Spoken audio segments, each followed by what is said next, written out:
First Contact and Desperate Times. The Galactic Unity Council chamber fell silent as the holographic display flickered to life, revealing another devastating loss. The crystalline entities had consumed 3 more systems in the past cycle, their inexorable advance leaving nothing but stripped worlds and broken civilizations in their wake. High Chancellor Vexra, her iridescent scales dulled with exhaustion, gazed at the assembled representatives of 50 spacefaring species. The crystalline collective continues to adapt faster than our defenses, she announced, her translator converting her harmonic speech into standard galactic basic. Our most advanced weapons are ineffective. Our strongest shields fail. Our fastest ships cannot escape. The chamber erupted in panicked discourse. The Unity Council, representing the most advanced civilizations in known space, found themselves helpless against an enemy that seemed to counter their every strategy.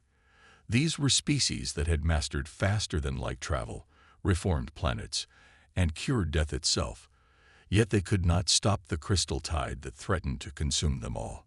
Science Minister K'tol, his 4 eyes blinking in rapid sequence, activated a secondary display. We have been searching the forbidden zones, those regions of space deemed too hostile for settlement. Our long-range probes discovered something unprecedented. The hologram shifted to show a blue-green world wrapped in swirling white clouds. Data streams scrolled alongside the image, causing several council members to emit sounds of disbelief. Impossible, declared Ambassador Zinn, his photosynthetic fronds rippling with agitation. No sapient life could evolve in such conditions. The gravity alone. Not only did they evolve there, K'tol interrupted, but they thrive. They call it Earth. The gravity is 2.3 times what our strongest members consider tolerable. The temperature varies from frozen to scorching, often in the same region. Their atmosphere contains corrosive oxygen at levels that would kill most species, and the predators. The display showed scenes from Earth's natural history. Council members recoiled at images of lions taking down prey, sharks breaching the waves, and eagles swooping from impossible heights. But what truly shocked them were the humans themselves, running marathons through scorching deserts, climbing ice-covered mountains, diving into crushing ocean depths. They are classified as a pre-FTL civilization, K'tol continued, but their technological progress is explosive. In less than 3 centuries, they advanced from primitive combustion engines to quantum computing. They split the atom before they unified their planet. They reached their moon using chemical rockets. High Chancellor Vexra leaned forward. You believe these humans could help us against the crystalline collective? I believe we have no choice but to ask, K'tol replied. The collective adapts to our predictable logical strategies. But humans, they are anything but predictable. They constantly defy their own limitations. They see impossible obstacles as personal challenges. Most importantly, they possess something our civilizations have forgotten in our ages of peace and prosperity. And what is that? Ambassador Zinn demanded. The warrior spirit, K'tol said simply. The drive to fight against overwhelming odds. The ability to face certain defeat and still find a path to victory. They call it determination. The council chamber erupted again, but this time the tone was different. Hope, however desperate, had been absent from these chambers for too long. High Chancellor Vexra raised her ceremonial staff, calling for order. We are agreed then. We will send a contact mission to Earth. But remember, these humans evolved on what we would consider a death world. They may be more dangerous than the threat we hope they can help us defeat. Science Minister K'tol's outer eyes curved in what his species considered a smile. Chancellor, that is precisely why we need them. The contact ship materialized in Earth's orbit on an autumn morning, its crystalline hull refracting sunlight in impossible colors. The response from Earth's governments was surprisingly measured. Decades of science fiction had, ironically, prepared humanity for this moment better than anyone could have expected. Within hours, a diplomatic delegation was assembled. Dr. Sarah Chen, Earth's foremost xenobiologist, found herself facing beings that defied her every expectation. The Unity Council representatives seemed almost fragile, moving cautiously in Earth's gravity, their environmental suits working overtime to protect them from what humans considered normal conditions. "Your world," High Chancellor Vexera said through her translator, "is remarkable. That you not only survive here but build civilizations. It speaks to capabilities we desperately need." Dr. Chen listened as they explained their situation. The crystalline collective's relentless advance, the failure of advanced technology against their adaptive capabilities, the growing desperation of 1,000 worlds. "Let me understand this," Chen said, leaning forward, a motion that caused several aliens to flinch. "You have faster-than-light travel, energy shields, and weapons that can reshape planets. But you need us because we're tough. Because you are survivors," Catal corrected. "Because you face challenges that would break most species, and you emerge stronger. The collective cannot be reasoned with or deterred. They consume, adapt, and advance. We need to learn how to fight as you do, with creativity, with determination, with the strength that comes from evolving on a world that constantly tries to kill you." Dr. Chen looked at her fellow delegates, seeing the same mix of pride and concern on their faces. Humanity had dreamed of first contact, of joining a galactic community, but they had imagined being the students, learning from advanced civilizations. Instead, they were being asked to be teachers, to show peaceful species how to become warriors. "If we help you," she said carefully, "there's no going back. We won't just teach you to fight. We'll change your cultures, your way of life. Everything you've built over millennia of peace will be transformed." High Chancellor Vexera's scales shifted to a deep blue, a sign of profound acknowledgement in her species. "We understand. We would rather change than die. We would rather learn to fight than watch our worlds fall silent, one by one." Dr. Chen stood, her movement causing ripples of nervous tension among the alien delegation. "Then we accept. But remember, you asked for heroes. Don't be surprised when that's exactly what you get." As the diplomatic teams began their work, no one in that room fully grasped how this alliance would reshape the galaxy. The peaceful species of the Unity Council were about to learn what it meant to be forged in the fires of a death world, and humanity was about to prove that their greatest strength wasn't their ability to survive against impossible odds, but their ability to teach others to do the same. Learning from the impossible, Captain Maya Rodriguez stood in the pouring rain of the Australian Outback Training Facility, watching as her alien trainees struggled through the obstacle course. Their environmental suits, designed to protect them from Earth's harsh conditions, were caked with mud. 6 weeks ago, most of them could barely walk in Earth's gravity. Now they were running, climbing, and fighting. Not well, but they were trying.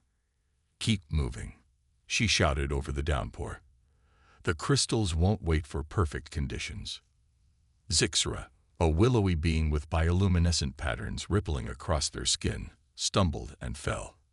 In their natural gravity, such a fall would have been trivial. In Earth's pull, it felt like being hit by a shuttle. Maya watched as they struggled to rise, their suits' servos whining with the effort. "I cannot," Zixra's translator crackled. "The weight, too much." Maya strode over, her boots splashing through puddles. The other trainees stopped, watching. She knelt beside Zixra, close enough to see the alien's 4 eyes blinking rapidly in distress. "Yes, you can," she said firmly. "Your body is stronger than you think. Your mind is stronger than you know. The only true limitation is the one you accept." From the observation deck, Science Minister Catal watched with a mixture of horror and fascination. "Their methods seem brutal," he commented to Dr. Chen, who stood beside him drinking coffee. "This," Chen laughed, "this is basic training. We haven't even started the hard stuff yet." Below, Zixra was rising, trembling with effort but standing. Around them, other trainees resumed their exercises with renewed determination. Catal's instruments detected something remarkable. Subtle changes in muscle density, bone structure, even neural patterns among the trainees. "They're adapting," he said, amazed, "physically and mentally. Such rapid evolution should be impossible." Chen smiled. "Get used to that word. Humans specialize in the impossible." The training program expanded rapidly. Across Earth's varied environments, alien species learned not just to survive, but to thrive in conditions they once considered lethal. In the Himalayan facilities, they learned to function in low oxygen and extreme cold. In desert bases, they endured heat and dehydration. In orbital stations, they practiced zero-gravity combat against simulated crystal entities. But it wasn't just physical training. Humanity's greatest contribution was teaching their allies how to think differently. In the Strategic Operations Center in Geneva, Admiral James Chen, no relation to Dr. Chen, worked with alien commanders on a holographic battle simulation. "You're still thinking linearly," he told them as their formations crumbled before a simulated crystal attack. "The crystals adapt to patterns, so stop giving them patterns to adapt to." "But without proper formation and sequence, there can be no effective strategy," protested Commander Vin, his photosynthetic fronds drooping in frustration. "Watch this," Chen said, resetting the simulation. He demonstrated a human tactical approach, seemingly chaotic movements that suddenly coalesced into devastating attacks, then dissolved again before the crystals could adapt. Unpredictability is your weapon. Chaos is your ally. The alien commanders studied the simulation with growing understanding. Their species had evolved in stable environments, developed in predictable patterns. Humans, forged in Earth's chaotic conditions, had learned to embrace uncertainty as an advantage. In the medical wing, Dr. Amara Patel worked with alien healers, teaching them emergency medicine under combat conditions. "Your medical technology is centuries ahead of ours," she told them, "but you've never had to use it while under fire. That changes now." She ran them through scenarios that would have seemed nightmarish to their peacetime mindset.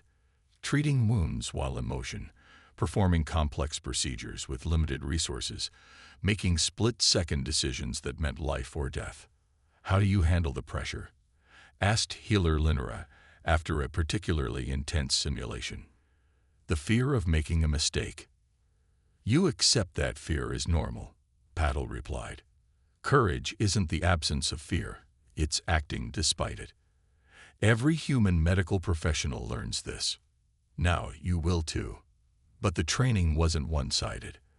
As the aliens learned human resilience, humans learned from their allies' advanced technology and different perspectives. The synthesis created something entirely new: fighting styles that combined human adaptability with alien precision, medical techniques that merged Earth's emergency medicine with advanced healing technology. 3 months into the program, during a night exercise in the Amazon facility, Captain Rodriguez watched Zixra lead their team through a complex assault course. Their movements were still alien, but now they carried Earth's gravity like a familiar weight. When obstacles appeared, they adapted instantly. When challenges arose, they persevered. "They're ready," she told Dr. Chen over the comlink. "Not just physically. They understand now." "Understand what?" Chen asked. "That the impossible is just a starting point. That's humanity's real gift to them, not teaching them to fight, but teaching them to believe in themselves." In orbit, High Chancellor Vexera reviewed the training footage with growing amazement. The changes in their people went beyond physical adaptation or tactical learning. They were thinking differently, acting differently, becoming something new. "They're not just teaching us to fight," she realized. "They're teaching us to evolve." A priority alert flashed across all screens. The Crystalline Collective had begun a new offensive, larger than any before. 50 systems were under simultaneous attack. In the Strategic Operations Center, Admiral Chen looked at his alien colleagues. 3 months ago, they would have greeted such news with despair. Now they stood straighter, their eyes hardened with determination. "Ready to put your training to the test?" he asked. Commander Vin's fronds rippled with what humans had learned was anticipation. "The crystals expect to face the same enemies they've always known," he said. "They're about to learn that we've become something else entirely." The greatest test of humanity's training program was about to begin. The galaxy would never be the same. The Crystal War begins.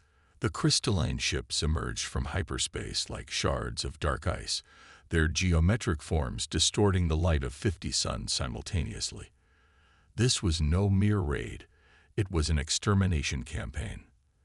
The collective had analyzed its recent defeats and adjusted its strategy.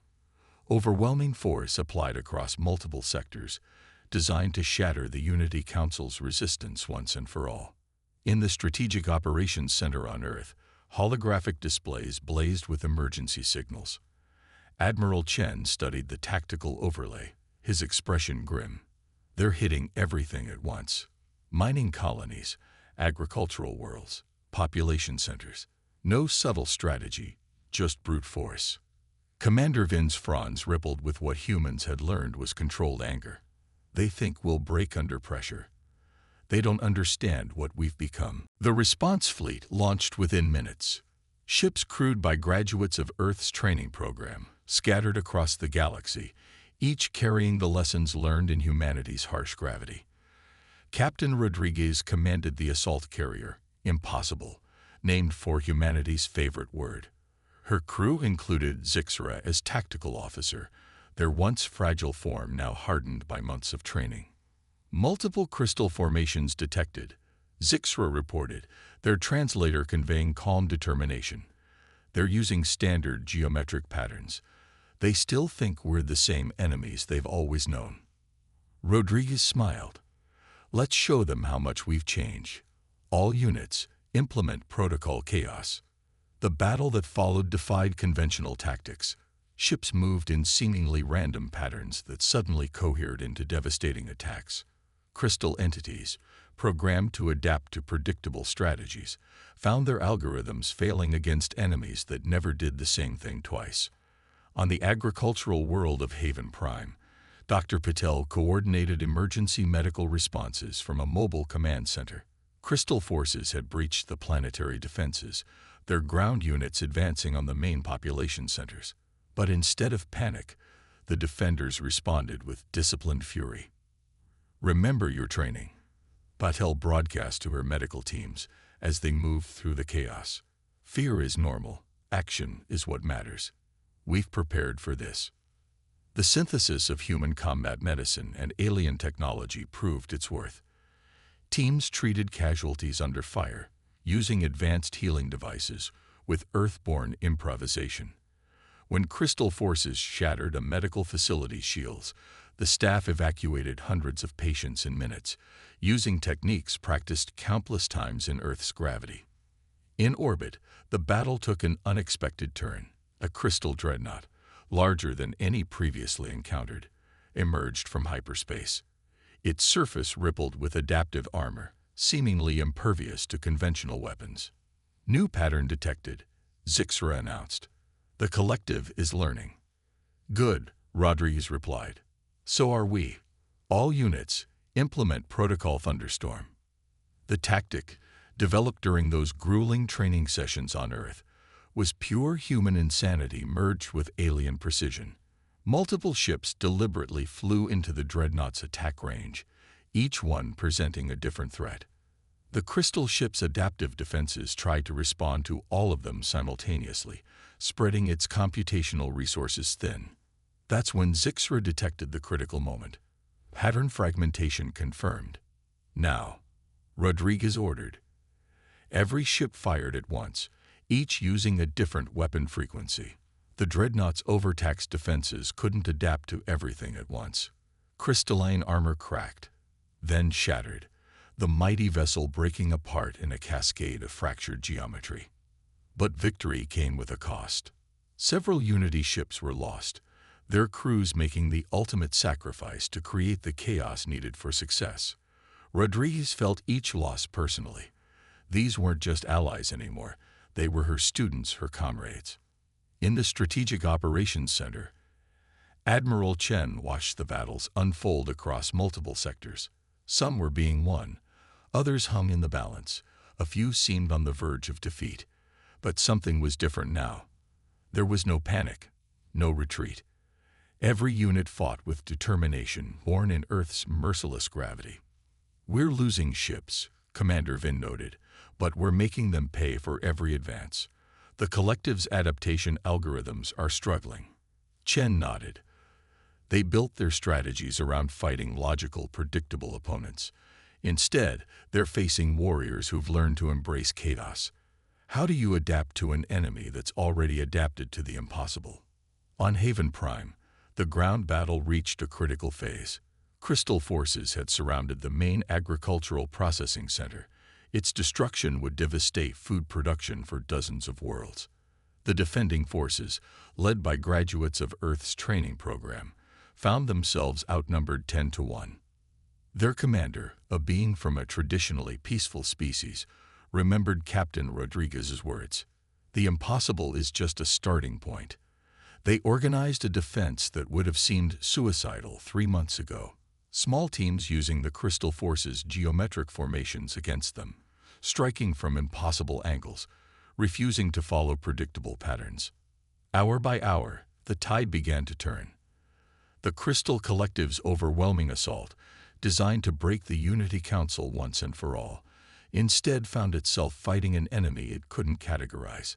Every simulation, every prediction, every adaptive algorithm failed against opponents who had learned to transcend their own limitations. In the aftermath, as casualty reports came in and damage was assessed, High Chancellor Vexera called an emergency session of the Unity Council. The holographic chamber was less full than usual. Some representatives were leading their forces in battle, others were coordinating evacuations, a few had fallen in combat. "We've survived their greatest assault," Vexera announced, "but at a heavy cost. Yet something unprecedented has happened." World after world reports the same thing. Our forces didn't break. They adapted, they fought back, they achieved what their own biology should have made impossible. Dr. Chen, invited to address the council, stepped forward. "That's the real victory here." The collective expected to face the same peaceful species they'd always known. Instead, they're fighting something new. Civilizations that have learned humanity's greatest lesson, that limitations exist only in the mind. But even as the Council celebrated their successful defense, warnings flashed across the strategic displays. The Crystalline Collective was regrouping, changing, preparing for something bigger. They had failed to break the Unity Council's resistance, so they were adapting to a new level of warfare. The real test was just beginning. Evolution through adversity. The observation deck of Earth's orbital defense station fell silent as the latest medical scans appeared on the holographic display. Dr. Amara Patel reviewed the data with growing amazement. The changes in their alien allies went far beyond anything they had expected. Their muscle density has increased by 40%, she reported to the assembled human and alien leadership. Bone structure is reinforcing itself. Neural pathways are reconfiguring. They're not just adapting to Earth's gravity anymore, they're fundamentally changing. Science Minister Ktal, his 4 eyes rapidly processing the data, added, "The changes aren't limited to physical attributes. Problem-solving patterns, stress responses, even basic instincts. Everything is evolving. We're becoming something unprecedented." Admiral Chen studied the combat footage playing on another screen. Unity forces now moved with a fluid grace that combined alien precision with human unpredictability. "They're not just copying our techniques anymore," he noted. "They're creating their own." The Crystalline Collective had noticed these changes too. Their attacks had become more desperate, more intense, as if they sensed their window of opportunity closing. Each assault brought new adaptations, new weapons, new strategies. But now, instead of breaking before these advances, the Unity forces evolved to meet them. On the front lines, Captain Rodriguez watched as Zixra led a combat drill that would have been impossible just months ago. Their movements were neither purely human nor traditionally alien, but something entirely new. When a simulated crystal entity adapted to their attack pattern, they didn't just change tactics, they improvised in ways that surprised even their human instructors. Beautiful, isn't it? Commander Vin said, his photosynthetic fronds sensing the subtle changes in air currents as the troops moved. We always saw our peaceful nature as a weakness against the crystals. We never imagined it could become our strength. Rodriguez raised an eyebrow. How so? We evolved to adapt slowly, to change through cooperation rather than conflict. Now we're applying that same principle to warfare. We don't just fight the crystals. We evolve faster than they can. The breakthrough came during a battle over the mining colony of Nexus 6. Crystal forces had developed a new type of weapon that turned Unity shields against them, creating feedback loops that should have been devastating. But instead of falling back to develop a counterweapon, the defending forces did something unexpected. They abandoned shields entirely. No shields, High Chancellor Vexra demanded, watching the battle from Unity Command. That's suicide. Watch, Dr. Chen said quietly.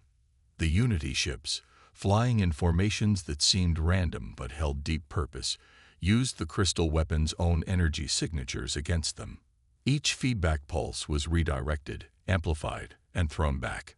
Ships that should have been helpless without their shields became more dangerous than ever. They've learned the human concept of turning weakness into strength, Chen explained. More than that, they've internalized it. Every obstacle becomes an opportunity. The changes weren't limited to the battlefield. Throughout Unity space, societies that had been static for millennia began to transform. Species that had evolved in perfect environmental bubbles started exploring harsh conditions. Cultures that had prized predictability began experimenting with chaos. In the medical wing of Haven Prime's defense base, Dr. Patul worked with alien healers who had developed entirely new treatment protocols. They combined the precision of advanced alien medicine with the adaptability of human emergency response. Look at this, healer Linra demonstrated, using a modified medical scanner. We've reconfigured it to work in combat conditions. It doesn't just treat injuries. It predicts them based on battlefield chaos theory. Patil smiled. You've gone beyond what we taught you. You showed us how to embrace uncertainty, Linra replied. The rest was just evolution. But the most profound changes were happening at the smallest scales.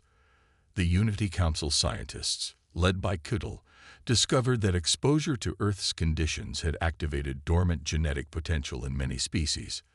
Traits that had been suppressed during ages of peace were reawakening, refined by new experiences.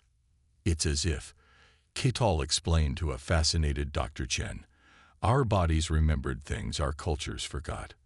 The ability to adapt, to survive, to thrive in adversity. It was always there, just waiting for the right catalyst. The crystalline collective, faced with enemies that evolved faster than their adaptation algorithms could process, began to show signs of strain. Their attacks, while still devastating, became less coordinated. Their strategies showed hints of desperation. They're scared, Zixra realized during a tactical analysis session. They've encountered something their core programming can't handle, organic beings that adapt faster than machines. In the Strategic Operations Center, Admiral Chen and Commander Vin developed new battle plans that leveraged this advantage. Instead of trying to match the crystal's computational power, they focused on speed of evolution. Each engagement became a race of adaptation, with Unity forces consistently emerging transformed. But victory still seemed distant.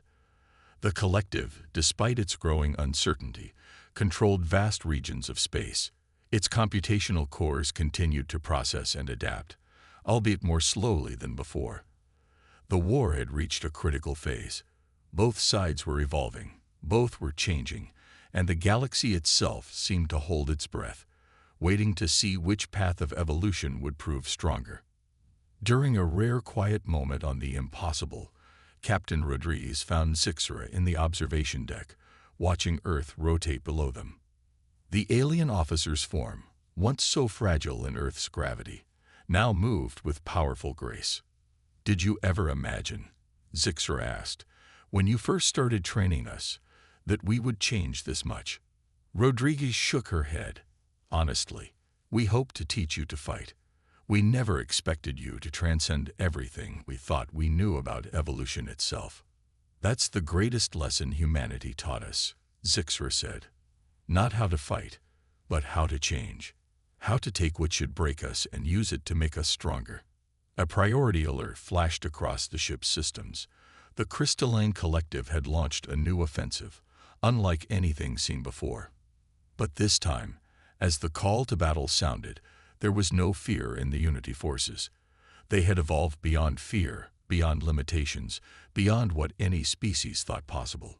The final phase of the war was about to begin, and the galaxy would never be the same. Victory of the improbable. The crystalline armada emerged from hyperspace like a constellation of geometric nightmares, their forms more complex and alien than ever before. At their center, a massive structure pulsed with dark energy, the collective's core consciousness, finally forced into the open. After months of losing to rapidly evolving organic forces, the machines had made their final adaptation. Total commitment to a single, overwhelming assault. In the Strategic Operations Center on Earth, Admiral Chen studied the tactical display with calm focus. They've committed everything, he noted. Their entire computational network, all their forces, they're all connected to that central structure. A logical response, Commander Vin replied, his fronds rippling with anticipation rather than fear. They've realized that distributed warfare isn't working against us, so they're trying to overwhelm us with pure computational power. The Unity Defense Fleet assembled with practiced efficiency. Ships crewed by beings who had once feared Earth's gravity now moved with fluid grace through space. The Impossible, under Captain Rodriguez's command, took point position. Zixra, at Tactical, reported readings that would have once seemed impossible to survive. The crystal core is generating enough energy to destabilize spacetime, they announced. Traditional physics are breaking down around their fleet. Rodriguez smiled. Good thing we don't rely on traditional anything anymore. The battle began with an explosion of light and energy that could be seen across multiple sectors. The Crystal Armada moved with perfect geometric precision, each ship part of a vast, calculated pattern. But the Unity fleet responded with organized chaos, movements that seemed random but held deeper purpose, attacks that flowed like water around the crystal formations. Dr. Patel coordinated the medical response from a modified Unity cruiser, watching as her combined human-alien medical teams handled casualties with unprecedented efficiency. The synthesis of human adaptability and alien technology had created healing techniques that bordered on miraculous. They're trying to isolate our units, Catal reported from his science vessel, breaking down our coordination. Let them try, Chen responded. Show them what evolved beings can do. The Unity fleet scattered, each ship and squadron operating independently yet somehow maintaining perfect coordination. It was a level of adaptation that went beyond training, beyond technology. It was evolution made manifest. The crystal forces, despite their vast computational power, struggled to predict and counter movements that defied their logical patterns. In the thick of battle, the impossible dove through gaps in the crystal formation that shouldn't have existed. Zixra's tactical analysis, combining alien precision with human intuition, found weaknesses that no pure logic could have detected. Rodriguez ordered maneuvers that seemed suicidal until the moment they succeeded. But the crystal core proved formidable.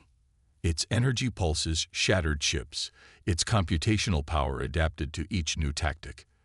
The Unity fleet paid a heavy price for each advance, losing vessels and crews to the relentless geometric onslaught. We need to end this, Chen declared. We can't sustain these losses indefinitely. That's when Kittel's instruments detected something unprecedented. The energy readings from their own ships and crews had begun to change, resonating in patterns that mirrored yet transcended the crystal mathematics. It's not just our tactics that are evolving, he reported, his four eyes wide with wonder. Our very energy signatures are changing. We're becoming something their computations can't process.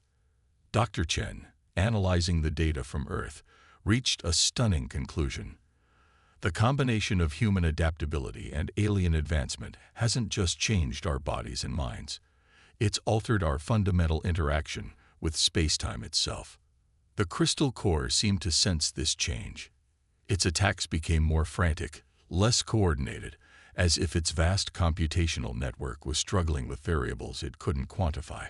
The perfect geometric patterns of its fleet began to show subtle flaws. Now, Rodriguez ordered, all ships implement protocol transcendence. The Unity fleet moved as one, but not with the rigid coordination the crystals expected. Each ship, each crew member, each weapon acted with individual purpose while contributing to a greater pattern, like cells in a living organism, like neurons in a vast cosmic brain. The crystal core's defenses, designed to adapt to logical patterns, couldn't process this organic chaos. Its computational network, trying to account for countless independent yet coordinated actions, began to overload. Their pattern recognition is failing, Zixra reported. They can't adapt to what we've become. Because we're not just fighting them, Rodriguez realized. We're showing them a new form of evolution, one their algorithms can't replicate. The final strike came not as a massive assault, but as thousands of tiny, unpredictable actions. Each Unity ship attacked from a different angle, using different weapons, following different tactics. The crystal core, attempting to adapt to everything at once, reached its computational limits and began to fracture. Light bloomed in space as the core consciousness of the crystalline collective shattered. Its component ships, cut off from their central network, fell into disarray. The great geometric threat that had nearly conquered the galaxy broke apart in the face of something it had never imagined possible: organic beings that could evolve faster than machines could compute. In the aftermath, as debris floated through space and recovery operations began, the Unity Council convened an emergency session. The holographic chamber was packed, not just with council members, but with representatives from every species that had fought in the final battle. High Chancellor Vexra, her scales shimmering with emotion, addressed the assembly. "We faced extinction," she said, "and instead found transformation. We sought to learn warfare from humanity, but they taught us something far more valuable: the power to evolve, to transcend our own limitations." Dr. Chen, standing with Admiral Chen and Captain Rodriguez, watched as species that had once been too fragile to walk in Earth's gravity now moved with confident strength. "You've gone beyond anything we could have taught you," she said. "Because you showed us how," Commander Vin replied. "Humans didn't just teach us to fight. You taught us to imagine the impossible, then make it real." In orbit above Earth, Zixra and Rodriguez stood on the Impossible's observation deck, watching ships from 100 worlds move through space in patterns that were neither purely human nor traditionally alien, but something gloriously new. "What happens now?" Zixra asked. "With the crystalline collective gone, do we go back to being peaceful species?" Rodriguez shook her head. "Peace doesn't mean remaining static. You've learned to evolve, to adapt, to grow stronger through adversity. That's not something you forget. It's something you build upon." Across the galaxy, worlds that had once lived in fear began to flourish in new ways. Species that had evolved in gentle environments now explored harsh worlds, built in dangerous conditions, thrived in places they once thought impossible to survive. The age of static peace was over, replaced not by endless war, but by endless growth, endless adaptation, endless evolution. Humanity had taught the galaxy not just how to fight, but how to transcend its own limitations, how to embrace the impossible, how to evolve beyond what any species thought possible. And somewhere in the vast darkness between the stars, the remaining crystal ships drifted, their core consciousness gone, perhaps contemplating the one thing their vast computations had never been able to process: the power of organic beings who refused to accept the impossible.